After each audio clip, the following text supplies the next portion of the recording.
துவக்கிலிருந்து வருகிற தோட்டாவிற்கு என்ன வலிமையோ தம்பி உன் வாயிலிருந்து வர்ற ஒவ்வொரு வார்த்தைக்கும் அந்த வலிமையோட.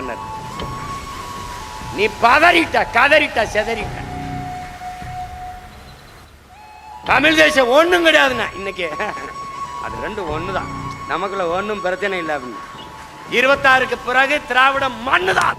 இன்றைக்கு இந்த நிலத்தில் தமிழ் தேசியம் என்பது ஒரு வேற்றுக்கரக சொல் போலவும் தீண்டத்தகாத ஒரு வார்த்தை போலவும், தமிழர் என்று பேசுவதெல்லாம் பாசிசம், சாவனிசம், செப்பரேட்டிசம், நகர்ப்புற நக்சல், இது எல்லாம்.